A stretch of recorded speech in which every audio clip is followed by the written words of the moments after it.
Welcome to the Fortified Life podcast, where we learn how to develop a dependency on Jesus in the marketplace. From the boardroom to the bathroom, God is with you. Here's our host, author, speaker, teacher, encourager, stewardship coach, and my husband, the man they call Mr. Fortified, Jason Davis.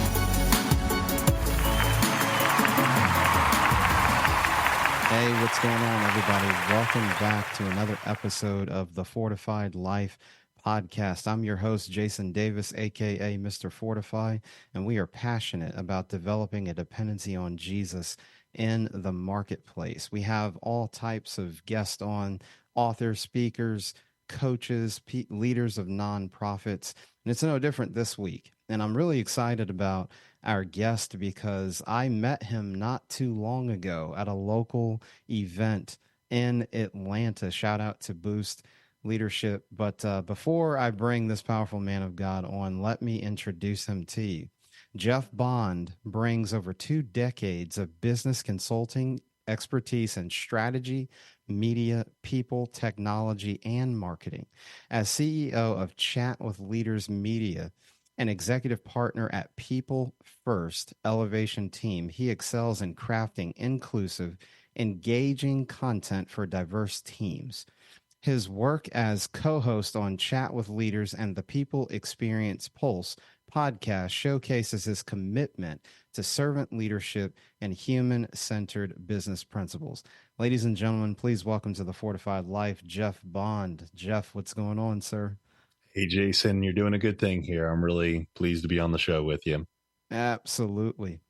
Well, Jeff, as we know, it's a loaded bio that God has allowed you to amass. And I think the part in particular that I liked was strategy and media and people and technology and marketing. I'm sure people are like, oh my God.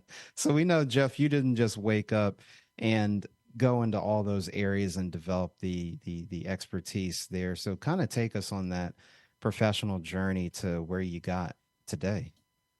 Well, the funny thing is that a lot of it comes from a lack of direction earlier in your life. If I'm being frank, when you go to college, at that time of my life, I was really involved with sports. I played baseball and just my life centered around that. And, it was kind of very self-centered and, focus on what I can do to be more self-gratifying. And so over time, I really, started to hone my vocation and my faith, which I know we'll get into. And it really shaped the way in which I employed my vocation towards God's glory. But I really started my career with a sales background because I loved being around people and I loved just the opportunity to serve others, and it allowed me to do well while, doing what I was good at. And so I kind of evolved from the marketing space of doing hyper-local marketing, realized that tech was starting to emerge and startups, and I was fascinated by it. So I kind of pivoted into that startup tech space and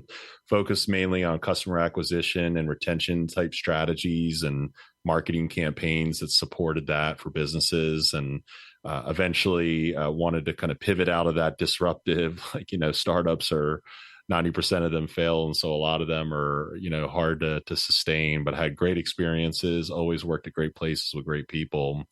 And eventually I got into the custom software space where we built custom technologies and we provided the tech talent to support that. And really when I pivoted there, I was kind of in the motions of discovering my faith. I became a Christian later in life, and we'll get into that at 29. But I also realized my passion for serving people at this critical junction of their career transitions. There's very few things in life that are as stressful as either being out of work or not happy with what you're doing and trying to find something different. And that blend of technology and people, and then having that marketing and business background really kind of shaped everything. And really at the beginning of the pandemic, I started podcasting like you and focusing on leadership because I was growing in my interest of servant leadership and wanting to develop that skill set.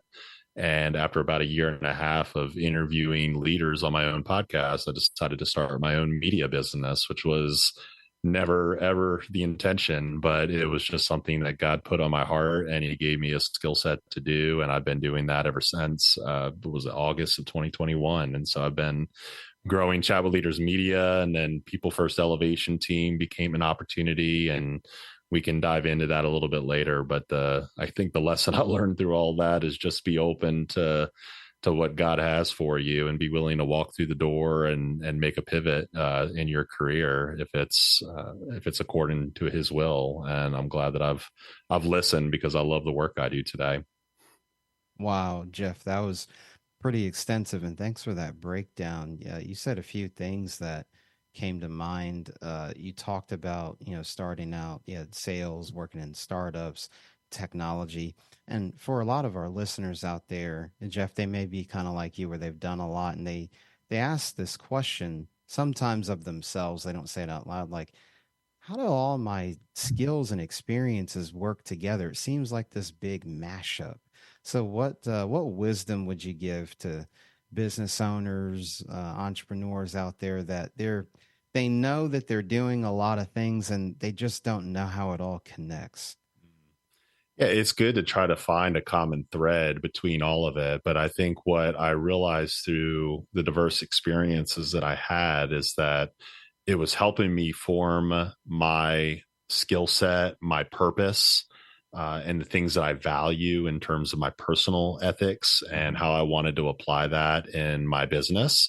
And really, that well-rounding has given me opportunities to learn how to manage a project, how to manage a client relationship, how to help serve people in ways that provide solutions to their business problems, and to care and love people well that I encounter as stakeholders, whether that's helping them in their careers or helping them find the right talent. And nowadays, using media as a unique way to connect and amplify the relationships that they have with stakeholders. And so for me, through all the diverse experiences, I've realized that my personal purpose is to serve others, and specifically to serve others to God's glory, to advance his kingdom. And, now everything that I do is grounded in that central purpose. And I'm able to align that with the types of projects and clients that I choose to work with, and the types of people that I collaborate with, and my business partners, and all the diversity of experience. And from the early years of not necessarily knowing what exactly it was that I was trying to accomplish, to having that more crystallized and grounded in my faith, made all of those rich experiences so rewarding, to look back on that and say, I'm so glad that I found my way through all of that, and to just kind of be along for the journey, but to listen to what God might have for you in a new season. So good, Jeff. Jeff, you touched on something that in the marketplace we often like. How does that fit in when you're serving and loving people? A lot of times when people hear the word love and business, they're like, and so. But obviously, as people of faith, just talk about the role that the agape love that God loves us with, but also that he wants us to go out into the world and display the same. No, why do we have this conflict in business? We don't want to be, we think, oh, that's that lovey-dovey soft stuff, but it actually flows into what you said, and to serving people. So just touch on that a little bit. Yeah. Well, first I'll say that I'm a conscious capitalist. I'm aligned with the conscious capitalism movement that was started many years ago by John Mackey and Rosh Sisodia. They wrote a book about it, so I would highly recommend you pick it up. And it's rooted in the foundations of capitalism. I think business is uniquely positioned through for-profit ventures to serve and love people well. And I think that there's a great opportunity to love the people that you work with. It doesn't mean you necessarily have to like them always, but the reality is that God created us all with purpose, and we are all his image bearers in the world. We are sisters and brothers in Christ, for believers in the Christian faith. And to me, the greatest calling is to even love your enemies. And so, to me, it's all biblically rooted. My business partners and I, we say I love you to each other all the time. To my team, I genuinely, not generally, but genuinely love them. And I love the people that I work with, my clients. And I don't, it doesn't have to be this awkward romantic love. Agape love is just simply what we're called to do, to love God's creation, and to really worship him for what he's created and who he's created for us and around us. And so to me, it's just the central focus of my faith is to love people. And I think it's a good time in our history to introduce the concept of love into business. We are beings of love. We were created through and by love. And so it's not, it doesn't have to be awkward to talk about love in business. I couldn't agree more, Jeff. In these times that can be so divisive and there's so much conflict and division and people, setting themselves on one side of the equation or the other, you're absolutely right. This is the perfect time to introduce love to people in the marketplace. I outstanding, right on point with that. So, Jeff, we have your experience. You started to gain a sense of ethics, but then I think you said at age 29, like that was a big turning point for you. So let's talk about what happened in that point in time. Yeah, and I kind of alluded to this earlier, but like many people in their early 20s, you're just kind of figuring things out. I had a great high school experience, played sports, played in college a couple years, and was just more focused on me and my dating relationships and parties and drinking and being cool or thinking that I was cool and all that stuff when I really wasn't.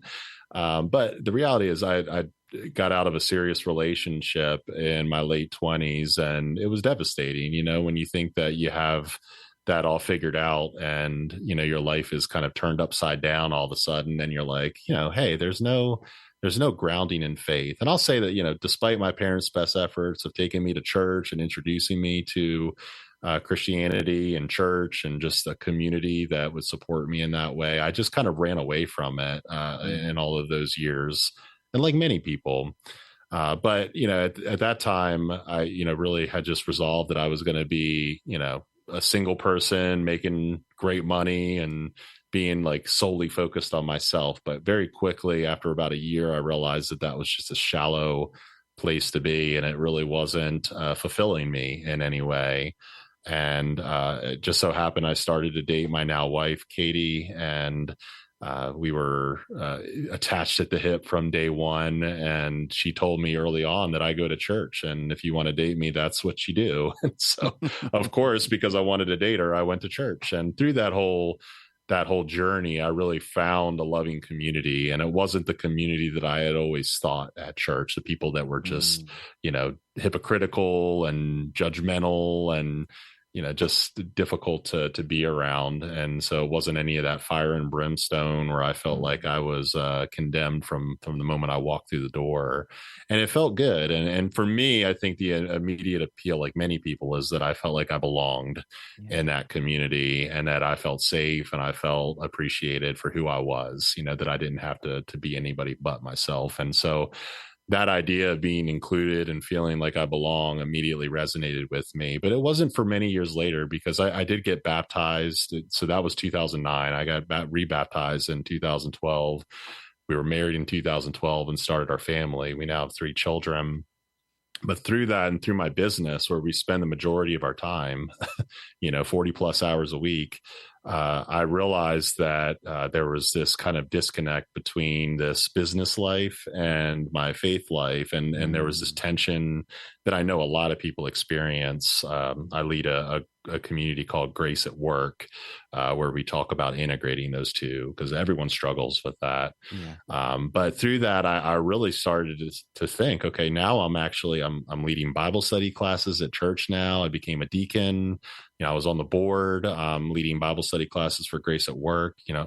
I actually need to read the Bible to make sure that I understand what I'm teaching. And so instead of having it cobbled together, I set out a couple years ago to read through the entire Bible consistently every year. And that's what I've been doing. And, it has really helped me draw closer to God and understand his character in a way, to understand that unified story that leads to the saving grace of Jesus Christ. And I'm able to now show up boldly in my work and with the people that I encounter every day, as believers and non-believers, and to make sure that people feel safe, around me, because I'm not here to immediately proselytize, and I'm here to make sure that I'm just being the light and salt in the world for people. And it fortifies me, every day too, to have that grounding, because entrepreneurship is hard. What I'm doing is hard. There's a lot of ebbs and flows, and there's times where you're in the red and times when you're in the black. And it's just, you need that faith. And, had it not been for my personal relationship with Jesus Christ during COVID and during entrepreneurship, I think I would be a hot mess. Wow. Jeff, appreciate your transparency and sharing all that with us. But folks, as you're listening, you could just hear purpose leaks out of this man. Jeff, you talked about grace at work. So you kind of gave us the what it's about. If someone were to join a grace at work group, what is that? What does a typical session look like? Because you're right, there is this back and forth tension, the compartmentalizing God on the weekend, and then Monday through Saturday you're trying to figure things out, you're negotiating, you're in board meetings, do you hire, do you fire, we're trying to sell, how do I sell with integrity? So just talk about a day in the life of a grace at work group. Yeah, absolutely. Well, just to give you the backstory, I walked into the Atlanta Tech Village. I think this was in late 2019. It was around December 2019. Walked into a meeting for Grace at Work because one of my colleagues, I can't remember what the situation, he was driving somewhere and I was talking to him on the phone. I said, "Where are you going, man?" He said, "I'm going to this Grace at Work Bible study class." I said, "Oh, that sounds great. Down at the Tech Village. Like, I'll meet you there." It was about lunchtime. So I went and I brought a colleague with me, and I just immediately felt like I found my tribe, a place where I could be me and I could feel safe, and I could, hear testimonies of its group members, its community, and study the Bible, and then consider how we apply those principles into our workflow. And oftentimes, you learn something during that session that you could apply that afternoon, and immediately applies to something you're struggling with. And so I never stopped going. I kept going for every week. It's a weekly meeting. And learned that there was an annual prayer breakfast that we do here in Atlanta through a ministry called High Tech Ministry. So it was predominantly grounded in the tech field, but people of all vocations can come. And it's mostly entrepreneurs and business leaders and people that are in the tech space. And every year, this prayer breakfast at the Cobb Galleria attracts about 1,500 people. And so it's pretty, phenomenal to see, how God's moving through this ministry. But actually, right before, I think it was before COVID, the leader of that group asked me if I wanted to start my own to kind of expand the reach that we have, because there's multiple Grace at Work groups all around Metro Atlanta. And so I did. I accepted that ask to lead a group, and then I invited another co-leader. Now we have 4 co-leaders of our group. But every week, Thursday at noon, we meet, and we're meeting virtually, although we get together in person, at least 4 times a year or something like that to really see each other and to get to know each other in more depth. But the format is you come in, you reintroduce yourself to the group. A lot of the times new people are coming in, you have your regulars, you go around and you share, how can we be praying for you? How can we be praying for your business? We open up the meeting in prayer, and then we study a chapter of the Bible and we discuss it. And the primary role of the leader is to facilitate that discussion in a psychologically safe way. We welcome people of all faith traditions and backgrounds to come with their questions, and to make sure that everybody feels included, because that's the original vision. Jews and Gentiles alike, are included in God's kingdom. Everybody is. And so creating those safe environments for discussion and learning and exploring the Bible in its entirety, but being consistent, having a consistent community that can be safe like that. And to me, and I would say many of our members feel the same, or community members feel the same, is it's like the most coveted appointment per week. Like we try to save that hour for our respite from the norms of business, and so it can help us counterbalance and kind of fortify us as we forge ahead. Mm. Jeff, if people want to learn more about Grace at Work, where can they go? They can go to hightechministries.org, and then there is a section of that where you can explore different different Grace at Work groups around Atlanta. Ours is on Thursday at noon virtually, and if you're interested, you can just email me. My email is jeff@chatwithleaders.com. Love it. And folks, don't you worry, because Jeff, he's dropping a lot of gold in this episode, but we'll have it in the show notes. So go on jerichoforce.com, podcast show notes section, and you'll see it there, because he's not done with everything he's gonna give us. But don't you worry, email, contact info, we'll get into some of that later. So don't you worry. Jeff, we have Grace at Work that you've talked about, purpose and your faith turning point, outlined your professional background. Let's get into some of the nitty gritty. So as CEO of Chat with Leaders Media, and then executive partner at People First Elevation Team, talk to us about your role there.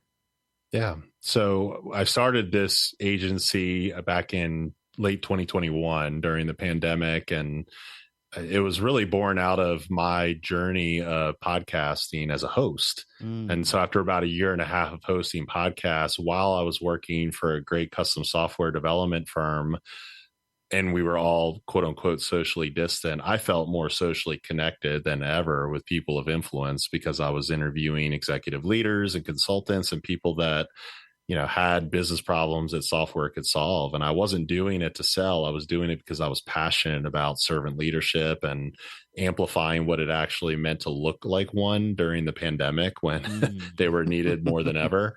Right. And, but I was also finding that most of my clients were coming through that podcast, that we were finding these kind of authentic opportunities for sales activation, and without even trying, really. It was just kind of coming up in casual conversations because I was focused on the relationship, and I was reverse engineering that relationship towards an opportunity to partner with them and to do business together. And I started to verbalize to my community of creators and podcasters of like, I feel like there's a business model in here somewhere. I just can't put my finger on it. And someone pointed me towards a book that another podcast agency owner wrote. His name is James Carberry, and he wrote Content-Based Networking.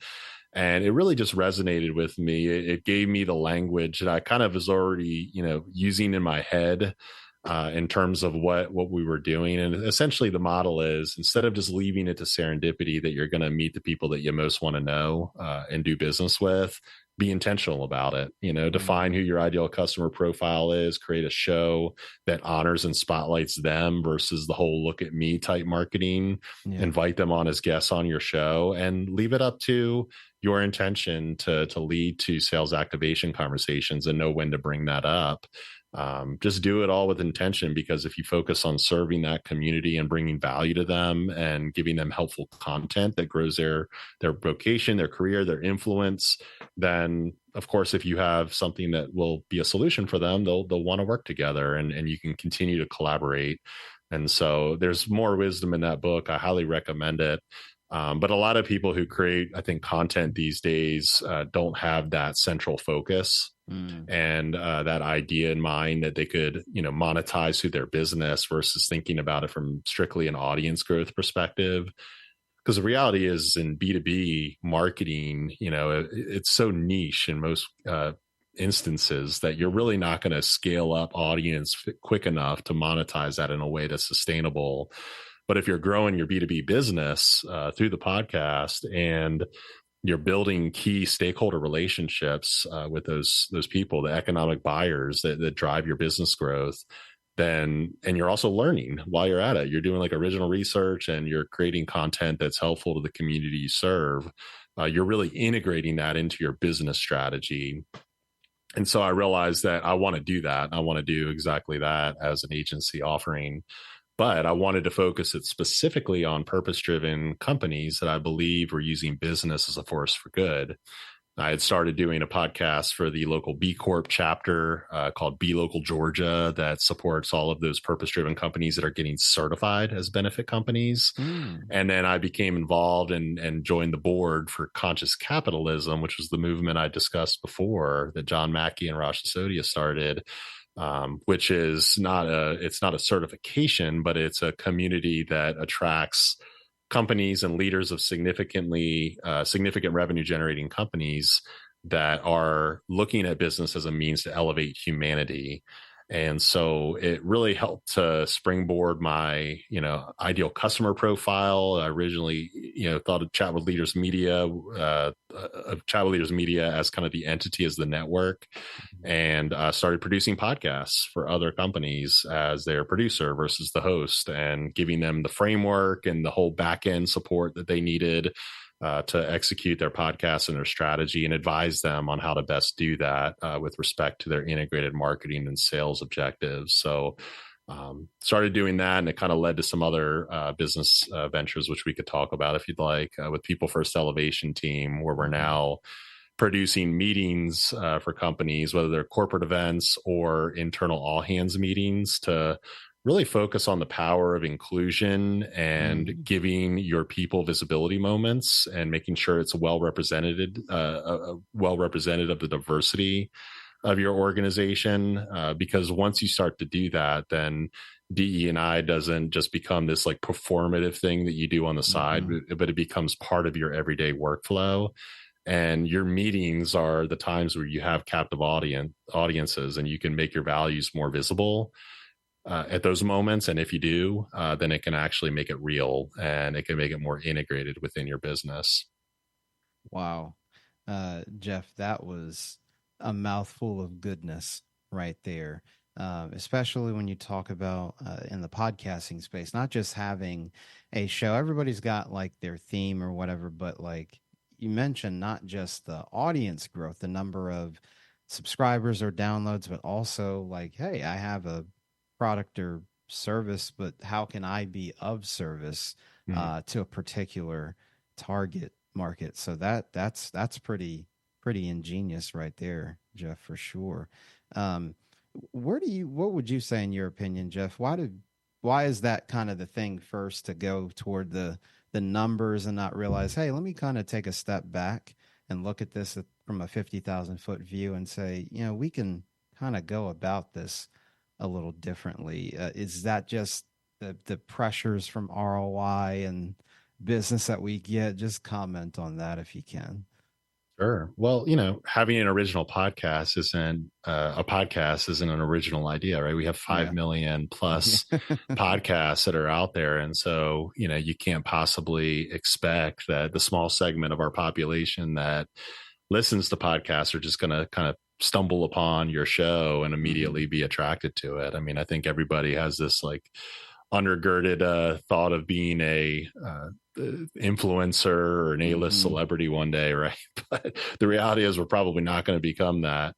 But we do have our businesses that drive the well-being of our family, our employees, the community, the people we serve. And, so business is uniquely positioned to be kind of the foundation of goodness, right? And so if you're thinking about like doing a podcast, instead of thinking about it strictly as a way to build vanity metrics and to attract audience, which is important. I'm not saying it's not important, but it's probably further down the list, like tertiary kind of goal to how do we, build our influence for good and build our business and do it in a sustainable way, that it doesn't just become this like laborious project that we do on the side that like takes up too much of my time and then eventually burns me out and turns into something that I don't want to do anymore.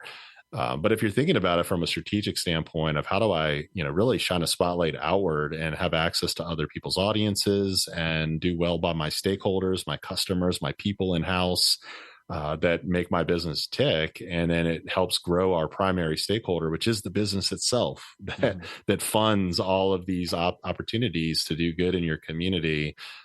If you are focused on a show that helps drive monetization for your business in a genuine way, you're not just trying to flip a sale, you're not doing it because of that. You're doing it because you want to create intrinsic value for the stakeholders that you serve, and leave the rest to God to figure out for you and to point you towards, because He will. But that's doing it the right way, and it's doing it in a way that doesn't kind of deflate you immediately when you don't see your numbers rising on downloads or listenership. And unfortunately, most people think about that, and that's why pod fade is a real thing. People start podcasts, and after 3, they're like, oh my gosh, my audience isn't growing, and my mom's the only one that's telling me that she likes it. So I'm just going to stop, and because I'm spending way too much time editing and all that stuff. So I tell people not to think about it in that way, particularly in a B2B perspective, because if you're really trying to grow your business and you sell to other businesses, that's a really niche market. And the more niche and focused you are, the better, because you're able to really talk shop in that area, and it can be the go-to podcast for the people that you serve. But the more niche it is, the less of an audience you have, and then percentages get lower of people that actually listen to podcasts. But then, as you know, you can repurpose all of the content that you're creating into video clips and quotes and written content, blogs. That's a lot of people miss that opportunity to record content and then use it in other forms and fashions downstream. Instead, they just kind of treat it as this little standalone project versus it tying into everything else they do. So it's thinking about how to really optimize what you're doing and have it serve your business well and serve your people well. Love it, Jeff. Folks, I told you he wasn't done. I told you. It's going to be a wealth of wisdom shared by Jeff. Well, Jeff, we're in March, and it's 2024. What are you excited about? Got any upcoming events or programs that you're looking forward to as we get through the rest of 2024? The biggest thing that I'm really excited about isn't necessarily events that we're putting on for us, but with our clients, we are producing their company-wide all-hands meetings. And, these things occur on a monthly or quarterly basis. And it's really an opportunity to support them and how they make their values visible and how they become more inclusive in those meetings and how they represent the unique and rich diversity of their global organizations. And so we like to work with globally distributed teams that have a richness of diversity, and they want to connect, and they want to create engagement, and they want to enhance the whole people experience through that shared experience. And so I'm really excited to do that work. It is the most meaningful work that I've gotten to do in my lifetime, to take all of these people, hundreds of thousands of people within organizations, and help just change the paradigm, change the perspective of what these meetings could be, because most people would describe their all hands or town hall meeting experiences as soul sucking or mundane or pedestrian. It's the same person speaking over and over again, the same old. But it is a rich opportunity to integrate business updates with storytelling, with inclusive practices like having guest MCs from within your organization to amplify the richness of your employee resource groups and what all of those communities are doing from within your organization. And it helps to drive one of the most important metrics that businesses should focus on, and that's the retention of their people. Yeah. It's such a cost to recruit and to onboard new employees, and churn is such an expensive cost to businesses. And so if you can really optimize these opportunities where people are craving and looking for transparency and connection with their executive leadership team, but they also want to see their peers on display, like that have this opportunity to make it evident that they can grow, they can have these like visibility moments within the company, and that they can be seen, heard, and appreciated. And so helping companies rethink the platform of all hands meetings is just my passion. And I want to continue doing this with more and more globally distributed teams. And we're doing that through the lens of DE&I and coaching the guest speakers and making sure they're set up for success, and that we're building a cross-cultural competency, but also a mindset, because it's so interesting when you work at a company that's distributed like that, because people come from all over.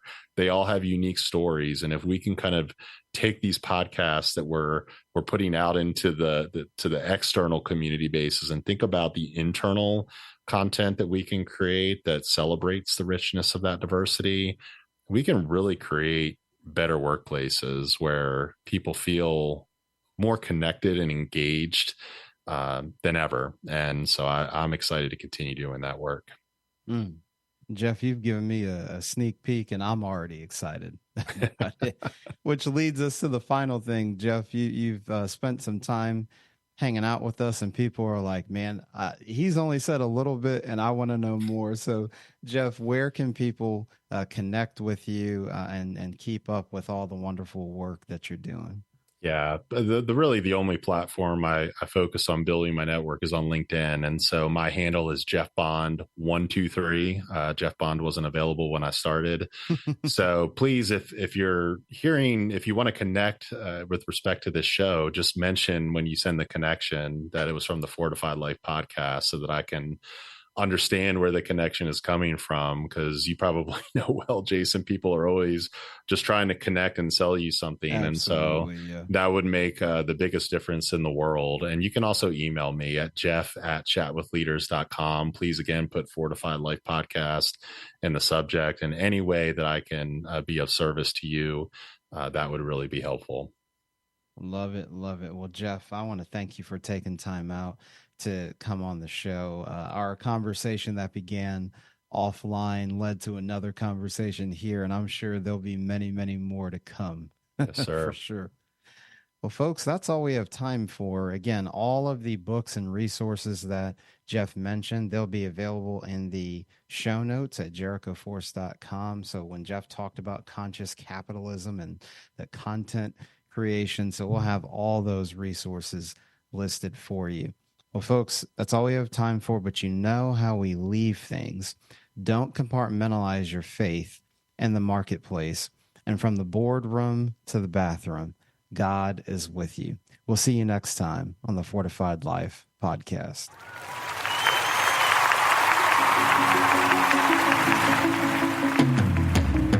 Thank you for listening to the Fortified Life podcast. You can catch us live on Wednesdays at 8:30 p.m. Eastern Time and on demand. Check out fortifieddlifepodcast.com for more details. To learn how to live out your faith in the marketplace, grab a copy of Jason Davis's book, Fortified, Being Rooted in God's Plan for Work and Business, available on Amazon.